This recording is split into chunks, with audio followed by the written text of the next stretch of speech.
In the heart of the Austrian Empire in the 19th century, a land of great power and strict traditions, a revolutionary thinker emerged. Carl Menger transformed economics, not as a dry study of numbers, but as the story of human choice, value, and freedom. Carl Menger dared to think differently, rejecting the rigid doctrines of his time. He boldly declared that people, not governments or institutions, know what is best for themselves. His ideas empowered individuals, redefining the relationship between the state and its citizens.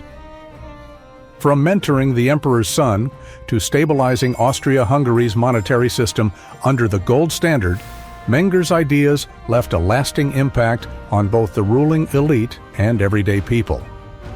He used economics as a tool to redefine the role of government and demonstrate that a free society is the foundation of prosperity. His thoughts and theories sparked a revolution, founding the Austrian School of Economics that inspired generations of thinkers to build on its core principles of protecting freedom and maximizing prosperity. This is the story of Carl Menger, a man whose vision of liberty transformed a world constrained by tradition. Chapter 1. Early Life in Galicia. In the 19th century, the Austrian Empire stood as a dominant force in Europe, navigating a continent shaped by shifting borders and the rise of new kingdoms. On its eastern frontier was Galicia, a culturally rich province now part of Poland and Ukraine. For Austria, Galicia was more than just land. It was a strategically valuable region, abundant in natural resources and positioned at a critical crossroads for trade and commerce. To strengthen its hold on Galicia, Austria pursued a policy of Germanization, spreading German language, culture, and laws throughout the empire. Yet Galicia remained a diverse and multicultural region, home to Poles, Ukrainians, Jews, and Germans, each fiercely holding on to their traditions and identities.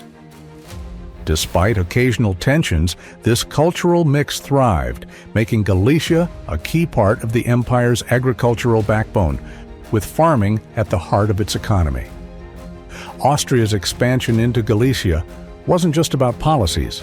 It brought people seeking opportunity. Among them was Carl Menger's father, Anton Menger, who moved to Galicia in the late 18th century during Austria's efforts to solidify control. Orphaned at a young age, Anton relied on relatives to get by, yet his determination pushed him forward. After briefly serving in Napoleon's army, like many young men of his time, he turned to law, where his education opened doors to a career as a civil servant in Galicia. Through hard work and resilience, Anton rose to become the mayor of Stary Sant, a small but significant town near the heart of Galicia. His achievements reflected not just his personal determination, but the opportunities that Galicia offered under Austrian rule. Anton's success marked the beginning of the Menger family's influence in the region, setting the stage for Carl Menger's remarkable story. Carl's mother, Caroline, came from a wealthy Bohemian family with a bold entrepreneurial spirit. Her father, Joseph, amassed a fortune trading colonial goods during Britain's colonial blockade, a risky but lucrative venture that allowed the family to purchase a crown estate in Galicia. Caroline spent her youth in luxury, but life was not without struggles. She survived 3 near-fatal illnesses as a child, each time symbolically prepared for burial, a testament to her resilience. On this estate, fate brought Caroline and Anton Menger together in a dramatic twist. A jealous suitor, enraged by their blossoming romance, attacked Anton and left him gravely injured. As Anton recovered under Caroline's care, their bond grew stronger, eventually leading to marriage, a love story born out of adversity. Life in Galicia, however, was far from perfect for most. At the heart of its society was the brutal system of serfdom, which bound peasants to noble landlords. The majority of the population worked endlessly for little reward, trapped in poverty and dependence. Though less severe than slavery, serfdom robbed people of their freedom, treating them as tools of the landowners.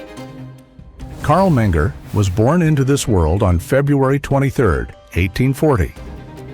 He was one of 6 surviving children out of 10, raised in a family shaped by Galicia's vibrant cultural mix and political uncertainty. From an early age, Carl's life was surrounded by contrasts, the privilege of his family's status and the harsh realities of poverty and inequality that defined the lives of so many around him. At just 6 years old, Carl witnessed one of Galicia's most defining moments, the Peasant Revolt of 1846. Driven by years of exploitation and hunger, peasants across the region rose up in violent rebellion. The Menger estate, however, was spared from the destruction that swept through many others. This was thanks to the fair treatment and respect Anton Menger had shown to the estate's peasants. In gratitude, the peasants banded together to form a protective guard, shielding the family from nearby attacks and ensuring their safety during the chaos. For young Carl, this was more than a story of survival. It was a vivid lesson in the power of fairness and mutual respect. He saw firsthand how treating people with dignity could prevent conflict and inspire loyalty. This experience left a deep impression on him, shaping his future ideas about economic relationships and the importance of cooperation in society. But the challenges ahead would shape him into the revolutionary thinker he was meant to be. Chapter 2: Making of a Revolutionary Mind. Shortly after Carl's birth, the Menger family relocated to the vibrant city of Biała, a hub of trade and industry in Silesia. Here, Carl's father, Anton, poured his energy into his work as a civil servant, determined to provide a better future for his family. Biała's lively streets and bustling economy were full of opportunity, and for young Carl, the city was a window into a world of ideas. Spending hours in his father's office, surrounded by stacks of legal books, Carl's curiosity ignited, inspired by Anton's dedication and intellect. But life in Biała was not without hardship. The death of Carl's elder brother Joseph cast a shadow over the family, followed by economic struggles as bad harvests drove up prices and food shortages spread.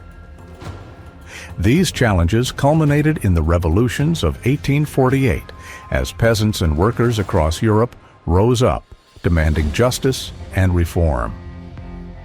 The revolutions of 1848 shook the Austrian Empire to its core, threatening the very foundations of its authority. Amid the chaos, Austria faced a critical turning point as Emperor Ferdinand stepped down from the throne, unable to manage the widespread unrest. In his place, the young and ambitious Franz Joseph, just 18 years old, ascended to lead an empire in desperate need of stability.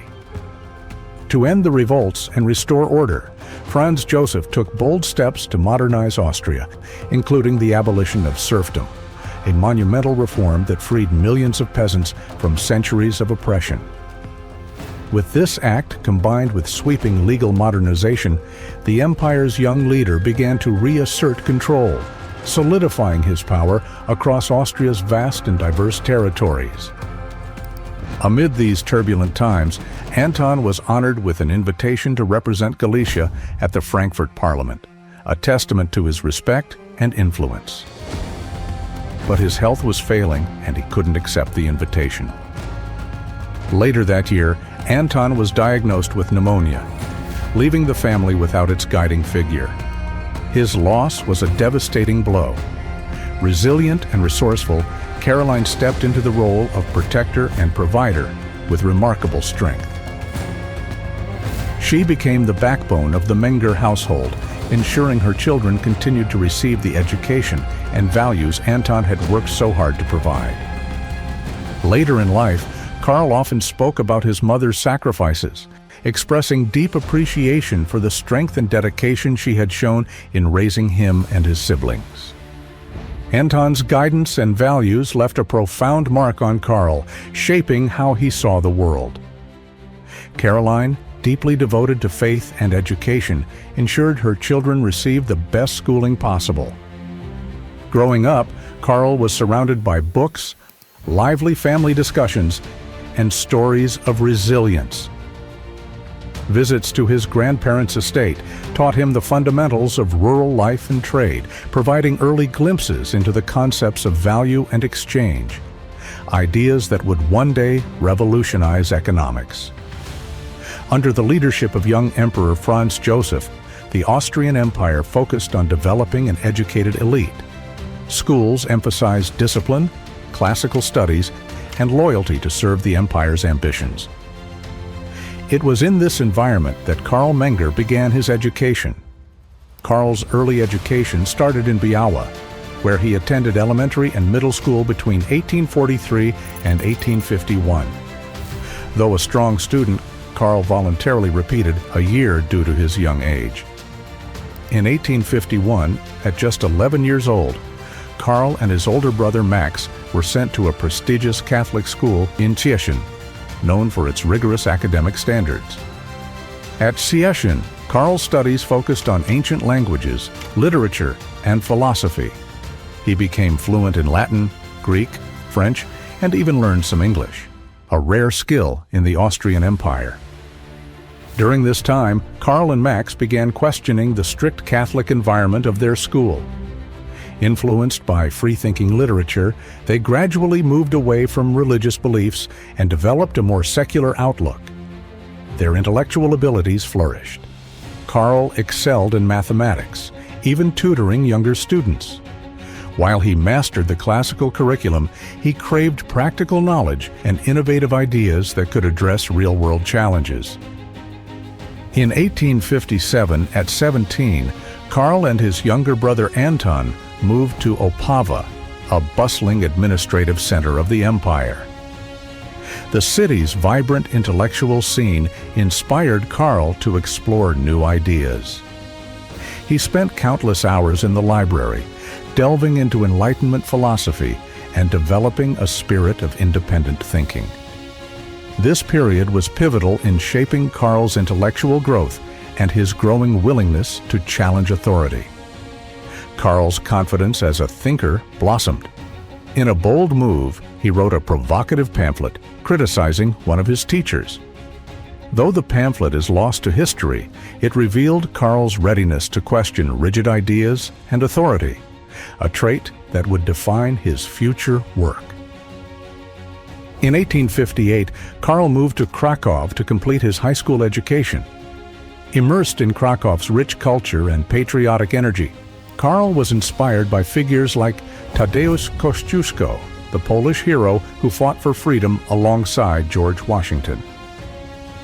Moved by Kościuszko's ideals, Carl wrote a poem celebrating liberty and justice, an early reflection of his growing belief in individual freedom and progress.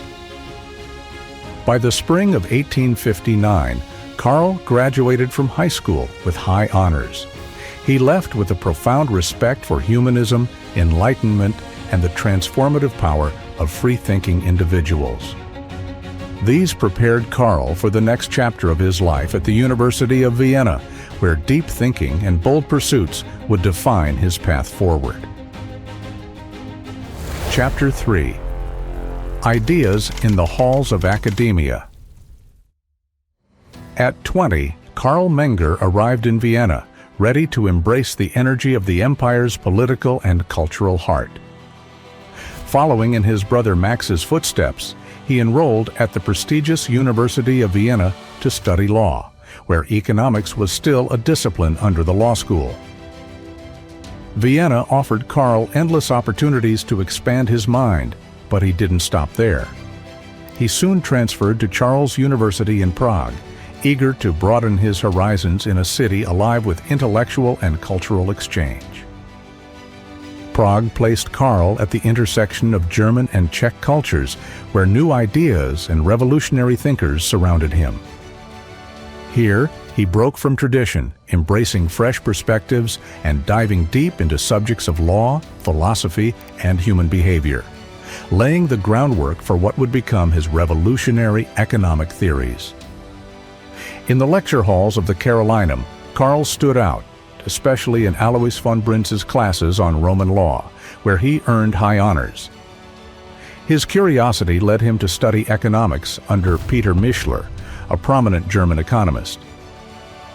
Outside the classroom, Carl thrived in the vibrant student life of Prague. He joined a German fraternity where he honed his fencing skills in fierce duels, earning victories and a small scar, a mark of pride among students and a reminder of his fiery determination. For some time, Carl was aligned with German nationalism, writing critical essays and giving argumentative speeches in student societies. But as his intellectual curiosity grew, he outgrew these narrow views. Turning instead to deeper philosophical questions, he filled notebooks with reflections on perception, language, and human thought, influenced by Kant's critique of pure reason. Carl rejected lofty, abstract systems, favoring practical, real-world approaches that later became the foundation of his economic ideas.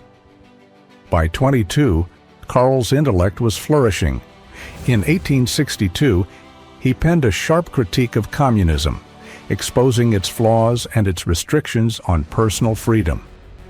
He championed free trade as the key to prosperity and called for a unified, borderless monetary system, early glimpses of the ideas that would later define his groundbreaking work. However, his time in Prague came to an end amidst growing tensions.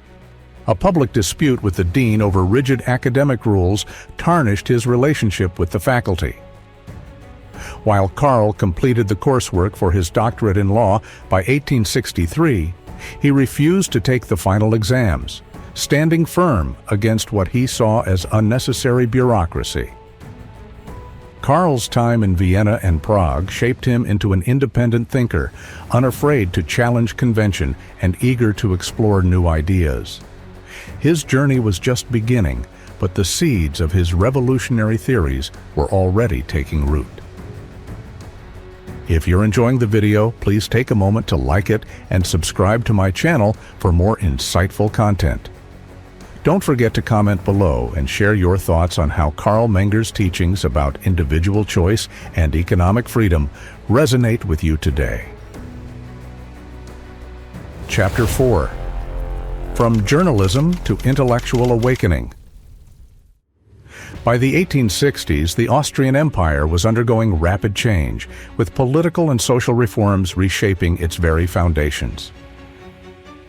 Among these was the new press law, which eased censorship and sparked a wave of newspapers and journals. Suddenly, ideas flowed freely, and debates filled the air. For young thinkers like Carl Menger, it was a moment to dive into the public discourse and make an impact. For Carl, this was more than an opportunity.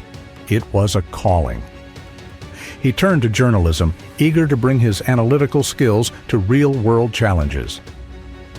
Specializing in commodity markets, he explored the intricate web of supply and demand, where prices were shaped not just by numbers, but by politics, trade routes, and the ripple effects of history. The unification of Italy during this time disrupted the balance of power in Europe, forcing Carl to confront the complex interplay between political upheaval and economic conditions. It was here, in the real-world chaos of markets, that Carl began to transform abstract economic theory into something practical, something alive. Menger's journalism career began humbly, contributing to a pro-German newspaper. In 1863, he moved to Lemberg, where he joined a local paper as a junior editor, focusing on economic reporting. Though the paper closed within a year, Carl's sharp analysis and thoughtful writing did not go unnoticed. His work caught the attention of influential editors, leading him to a role at Vienna's Botschafter, a liberal newspaper that championed the centrist policies of the local government. In the 19th century, Liberalism represented a movement of bold ideas, calls for constitutional governance, civil liberties, and economic modernization. Liberals sought to weaken the grip of the aristocracy and the Catholic Church on state affairs, pushing for reforms that could propel the empire into a more modern and equitable era. Carl's role at the Botschafter placed him squarely in the middle of this intellectual and political awakening.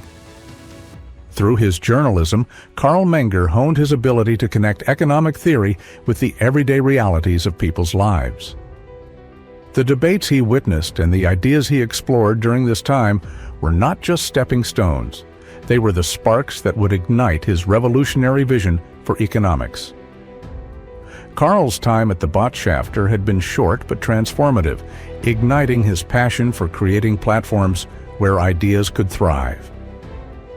Determined to make a broader impact, he launched the Wiener Tagblatt in November 1865. This newspaper was unlike others. It aimed to bring clear, affordable news to the public, priced at just 1 Newkreuzer to remain accessible even to the working class. Fueled by its bold mission and accessible price, the Tagblatt quickly captured the public's attention, skyrocketing to an impressive circulation of 35,000 readers by early 1866, with its main source of revenue being local advertisement. As editor-in-chief, Menger infused the Tagblatt with a strong sense of social responsibility. The paper championed causes like public libraries, affordable market halls for the poor, and legal reforms to make justice accessible to all. Through bold editorials, Menger criticized rival publications for ignoring the needs of the working class and pushed for policies that could improve their lives. The Tagblatt wasn't just a newspaper, it was a voice for the voiceless, shaped by Carl's belief in the power of informed individuals to create change. Despite its growing popularity, financial struggles were emerging. Determined to keep the paper affordable, Menger refused to raise prices, even as costs mounted. In 1866, the prestigious Wiener Zeitung, the empire's official publication, acquired the Tagblatt. As part of the agreement, Menger stayed on as editor, ensuring the continuation of his vision. At the Wiener Zeitung, his focus shifted to analyzing market reports and stock data, providing insights that would influence not only readers, but also the foundations of his economic theories. The paper became a hub for intellectuals, politicians, and business leaders, and continues to be published today. By late 1866, however, the relentless demands of journalism had taken their toll. Exhausted and in need of rest, Menger stepped away, planning a much-needed vacation. But his retreat took an unexpected turn when he contracted cholera, leaving him physically weakened and forcing him into a long period of recovery. This time of introspection proved pivotal. For Carl, it wasn't just about healing, it was a moment to reimagine his purpose. Chapter 5. A young pioneer cementing a legacy of innovation. After his recovery, Carl moved in with his brother Anton, sharing a home for the next 4 years. It was a time of regrouping and determination. Fueled by an insatiable curiosity, Carl returned to the University of Krakow, where he completed his outstanding final exams and received his doctorate in law in March 1867. But his ambitions didn't end there. Menger filled notebook after notebook with insights from economics, philosophy, agriculture, and the natural sciences. He began exploring the deepest questions of economics. What makes something valuable? How are goods exchanged? What drives human decisions in the market? Dissatisfied with the rigid abstract theories of classical economics, Carl set out to create something entirely new. He wanted to explain real-world markets, focusing on individual choices rather than broad, impersonal generalizations. During this time, he began drafting what would become his magnum opus, Principles of Economics. Carl's approach was groundbreaking. He wasn't interested in telling governments or policymakers what to do. Instead, his goal was to understand the systems that governed human decision-making. His work emphasized individual choice, subjective value, and the marginal utility of goods, concepts that would redefine economics for generations. It was a neutral and analytical view of markets, rooted in observation and clarity rather than dogma. In 1871, at the age of 31, Carl published Principles of Economics, a work so revolutionary it didn't just challenge classical economics, it overturned it. Suddenly, Carl was no longer just an ambitious thinker. He was a rising star. His ideas would lay the foundation for what became the Austrian School of Economics, a movement that reshaped how the world thought about markets and human behavior. Carl's success earned him a position in the office of the minister-president, where he balanced government responsibilities with academic pursuits. Unfortunately, his relentless pace began to affect his health, hinting at challenges ahead.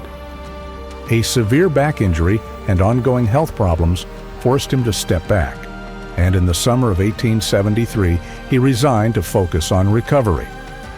It was a difficult decision, but it became a pivotal turning point, allowing Carl to fully dedicate himself to research and teaching. Determined to take his ideas to the next level, Carl pursued a teaching position at the prestigious University of Vienna. However, his path wasn't easy. His challenges to the historical school of economics sparked resistance from influential figures like Lorenz von Stein, who dismissed his work outright. But Carl wasn't one to back down. He completed the rigorous habilitation process, submitting a dissertation deeply rooted in the revolutionary ideas of his book. In May 1872, his persistence paid off, and Carl was granted permission to teach. By 1873, at just 33 years old, he secured the chair of economic theory at the University of Vienna. It was the beginning of a new chapter, one where his groundbreaking ideas would inspire a generation of thinkers and solidify his legacy as a pioneer in economics. Carl Menger's academic rise was accompanied by profound personal loss. His mother, who had been a guiding force in shaping his values and intellectual passions, passed away, leaving a void that deeply affected him. Not long after, his beloved younger sister, Marie, lost her life to typhus. Marie had been a source of comfort and joy for Carl, and her death was a devastating blow. Reflecting on this period, Menger described it as months of great depression of the mind. Yet, in the face of such grief, he found strength in his work, channeling his sorrow into teaching, research, and the pursuit of ideas that would outlast his pain and leave a lasting mark on the world. As Carl Menger poured himself into his academic career, his influence began to reshape economics from the ground up. His lectures at the University of Vienna didn't just attract students, they inspired them. His groundbreaking seminar on credit and banking drew a crowd that far exceeded expectations, and his 5-hour lectures on political economy became legendary for their depth and rigor. Menger was challenging his students to think independently, a revolutionary approach that set him apart. While some faculty members resisted his methods, others like Adolf Exner and Joseph Jischmann recognized his brilliance and supported his growing influence. Soon, Menger's seminars cultivated a movement. He laid the foundation for the Austrian School of Economics, a school of thought that would revolutionize the way people understood markets, value, and human action. By 1875, Menger's reach extended well beyond his classroom. Among his students were Eugen von Bohm-Bawerk and Friedrich von Wieser, two ambitious thinkers who would later become architects of the Austrian school. Dissatisfied with the rigid, impersonal theories of classical economics, they turned to Menger's work, whose bold, practical approach placed individual choice and decision-making at the heart of economic thought. Menger encouraged his students to broaden their horizons by studying abroad, even securing scholarships for them. They traveled to learn from leading economists such as Karl Menger and Bruno Hildebrand from the German Historical School, who strongly disagreed with Menger's theories. This exposure deepened their understanding of economics while sharpening their critiques of traditional methods, equipping them to challenge the norm. Menger's brilliance as a teacher and his talent for inspiring students to think beyond convention didn't go unnoticed. His growing reputation reached the highest circles of power, leading to an extraordinary invitation to become the private tutor to the emperor's son, a role that would place him at the heart of the empire's future. Chapter 6: Shaping an Heir and Challenging an Empire. In 1875, the young Crown Prince Rudolf, just 17 years old, stood at a crossroads. As the sole heir to the vast Austro-Hungarian Empire, his future held the immense responsibility of guiding one of the most powerful and diverse empires in Europe. Intelligent and inquisitive, Rudolf had a natural curiosity for the world around him. However, his liberal ideals often clashed with the rigid, conservative traditions of the imperial court, leaving him frustrated and isolated.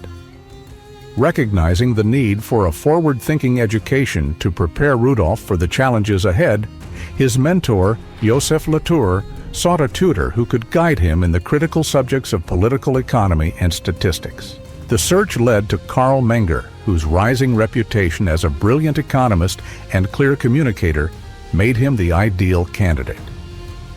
Menger had a rare ability to simplify complex ideas, making them practical and relatable. His balanced worldview, combining progressive thought with loyalty to the Habsburg dynasty, positioned him as the perfect figure to mentor the young prince.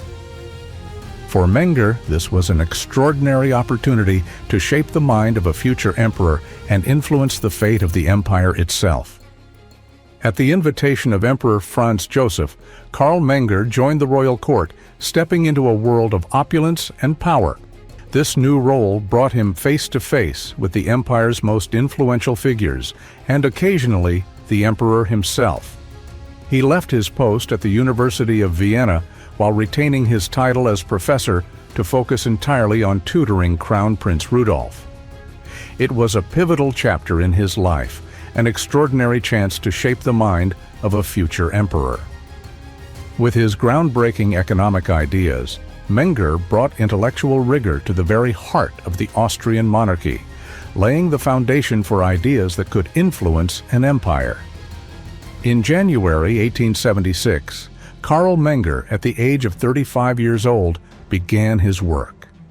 Menger's way of teaching was very different from what Rudolf was used to. Instead of giving lectures or asking him to memorize facts, Menger encouraged discussions, asking Rudolf to think for himself and come up with his own ideas.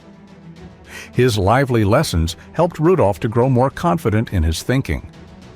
Menger introduced Rudolf to diverse perspectives on how an economy functions, highlighting the government's role in maintaining a delicate balance, setting laws to support the nation while empowering individuals to freely create and exchange value.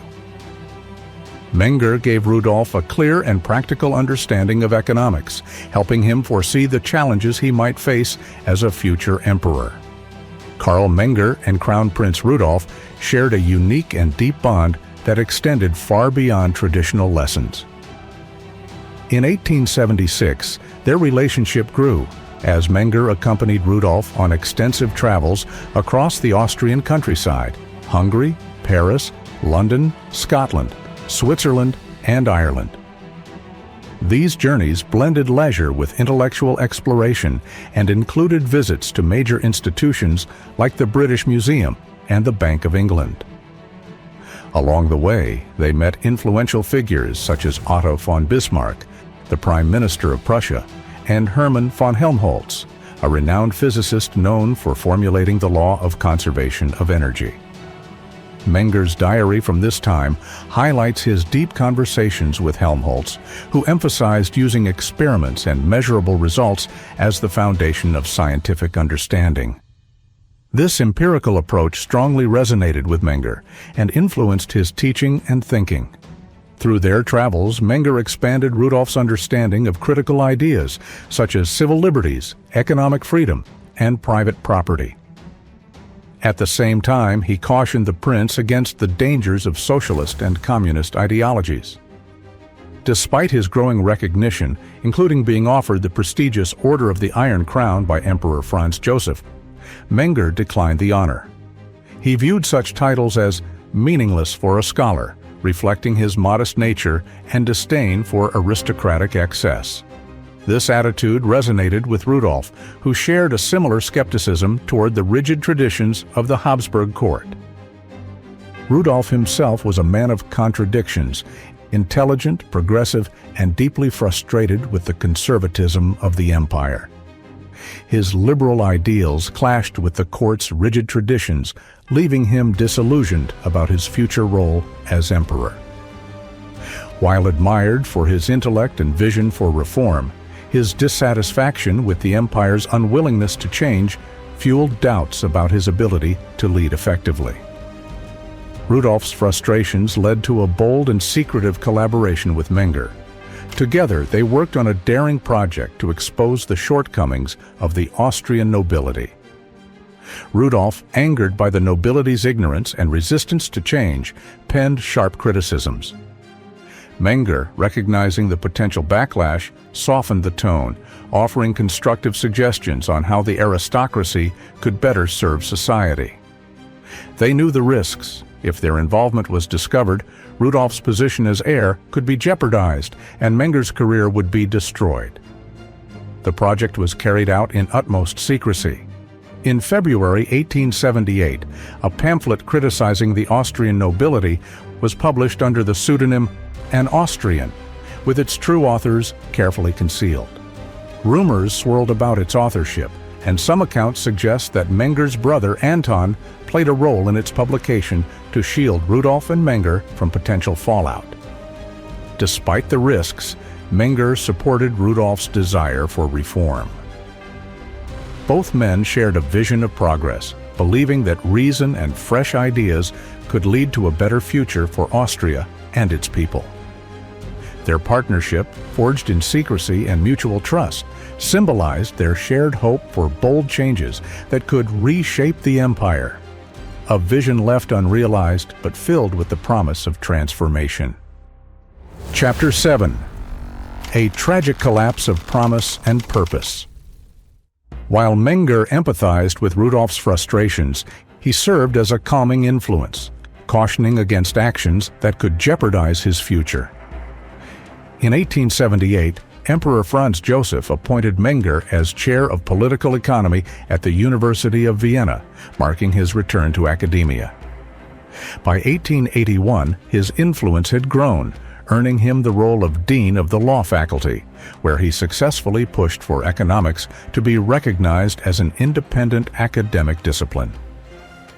In 1883, Carl Menger published Investigations into the Method of the Social Sciences, a groundbreaking work that emphasized individual choices as the driving force of the economy. This publication directly challenged the German historical school, led by Gustav von Schmoller, sparking the Methodenstreit, a fierce intellectual debate that reshaped the trajectory of economic thought. These debates ultimately influenced the historical school to align more closely with law and history, later evolving into fields like economic history and sociology. Menger's pioneering work not only cemented his legacy as a founder of modern microeconomics, but also revolutionized our understanding of human decision-making and the systems that drive our world. By the late 1880s, Menger's influence extended beyond academia. He led a commission to reform Austria-Hungary's monetary system, playing a key role in its transition to the gold standard, which tied the currency's value to a fixed amount of gold. Through this extraordinary achievement, Menger highlighted the importance of monetary stability and economic freedom, advocating for limits on government spending and inflation to foster a prosperous society. Crown Prince Rudolf felt trapped, frustrated by his inability to bring real change to the rigid Austro-Hungarian Empire. He often turned to Carl Menger for advice, and despite his busy career, Menger always made time for the troubled prince. Hoping to help Rudolf gain more influence, Menger introduced him to prominent journalists. But as Rudolf's personal struggles grew, their friendship became strained. Menger, being the rational mentor, warned him to tone down his criticisms of Emperor Franz Joseph and to be careful about who he trusted. One incident that revealed Rudolf's frustrations was his fight against the growing obsession with spiritualism among Vienna's elite. He was worried that Emperor Franz Joseph might fall for the scams. Determined to expose the frauds, Rudolf organized a meeting with painter Hans Cannon, where he and Menger exposed his fraudulent tricks.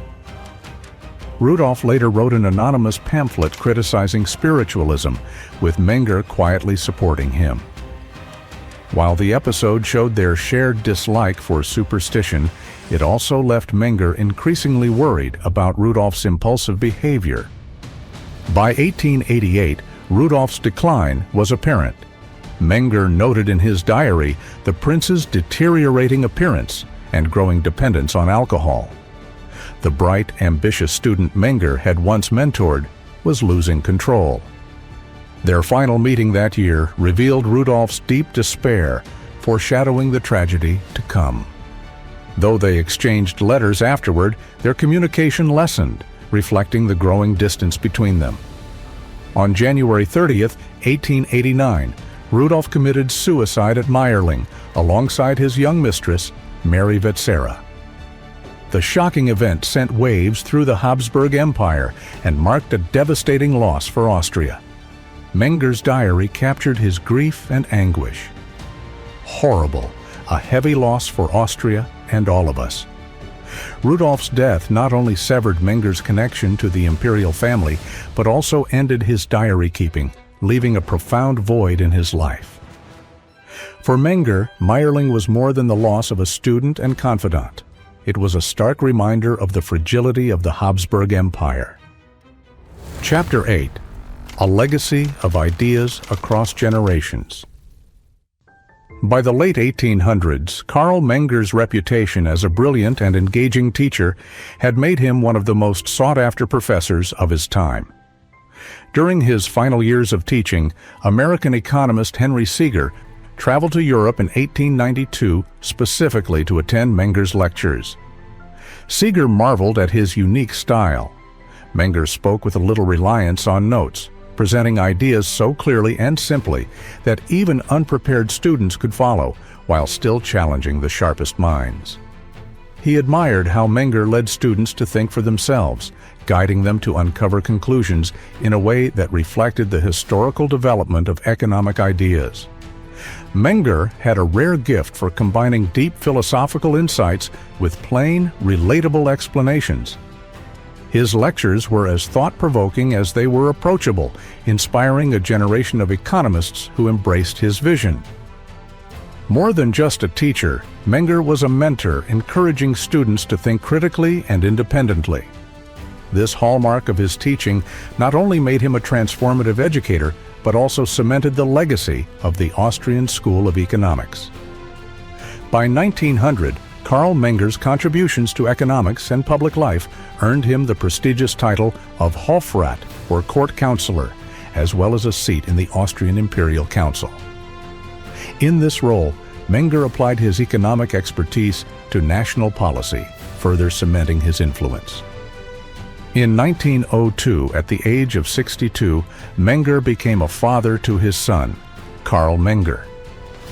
Their relationship was complicated, as Carl was unmarried and little is known about young Carl's mother, a situation that defied societal norms of the time. Despite these challenges, Carl remained actively involved in young Carl's upbringing, ensuring his son grew up with an awareness of his father's intellectual legacy. By 1903, a year after the birth of his son Carl, Carl Menger stepped down from his professorship at the University of Vienna. He chose to focus on his personal life, dedicating more time to his young son and attending to his health. Though retired, Menger remained intellectually engaged, revisiting and refining his earlier theories. While he did not publish any new works, his foundational contributions continued to shape the field of economics.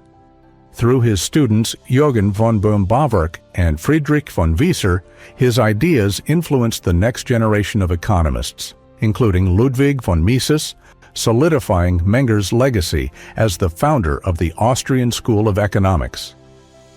As junior Carl grew older, he pursued an academic path in mathematics at the University of Vienna. This shared love for knowledge deepened the bond between father and son. Carl often recounted stories of his career and introduced young Carl to his pioneering work on marginal utility and the Austrian economics. These exchanges not only inspired young Carl's academic journey, but also tightened their shared intellectual pursuits into a family legacy that would shape generations to come.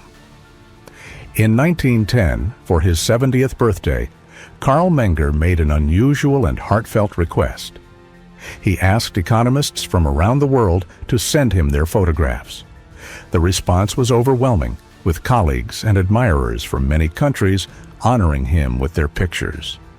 This unique collection became a cherished archive, symbolizing the global impact of Menger's work and the respect he commanded in the field.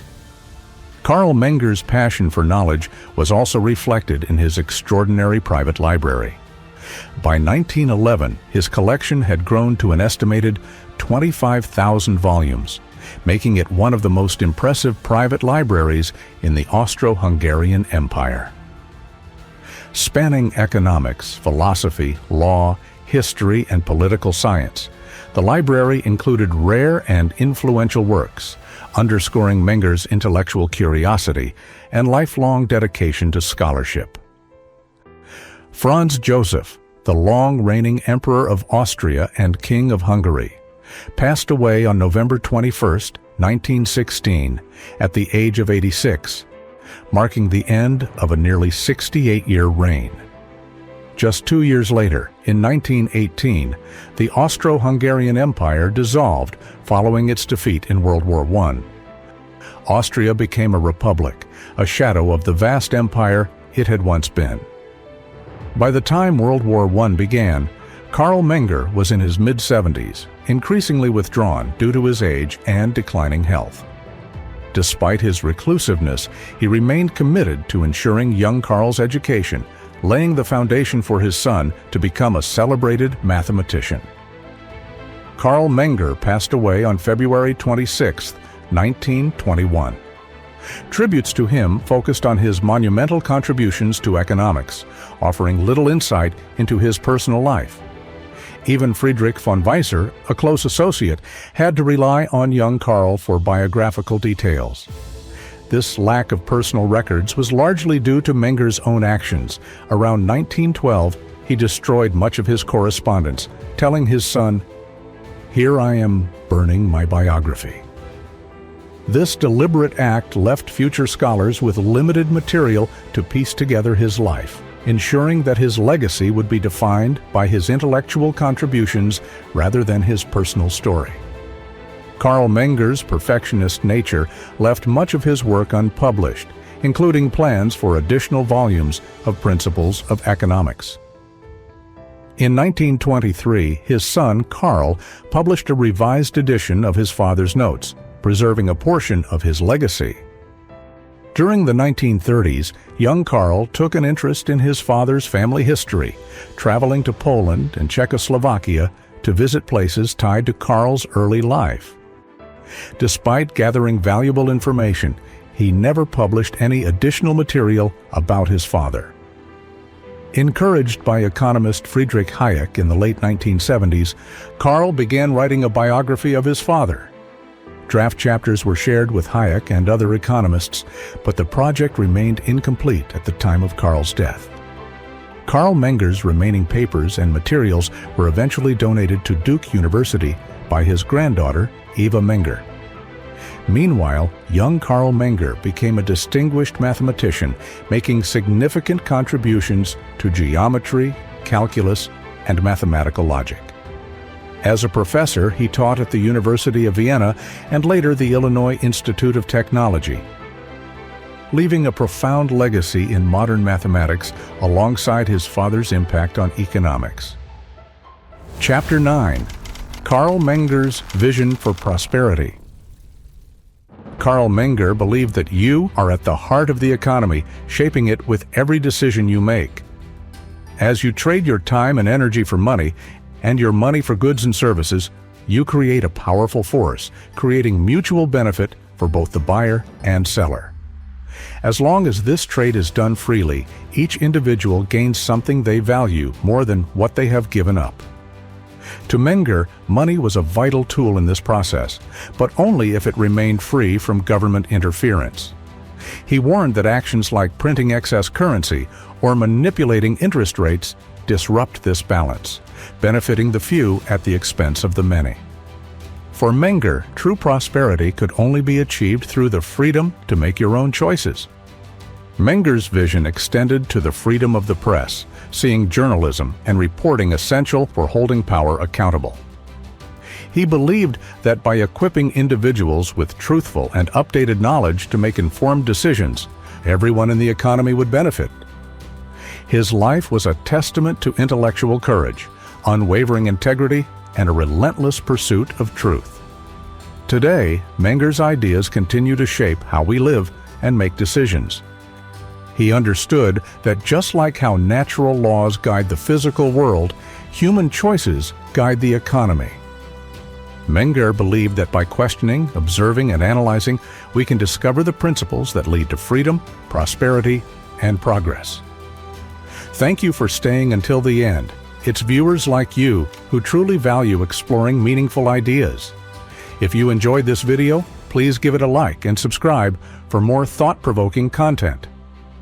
Click here to discover how Maria Montessori gifted freedom to children and transformed education. It's a phenomenal story.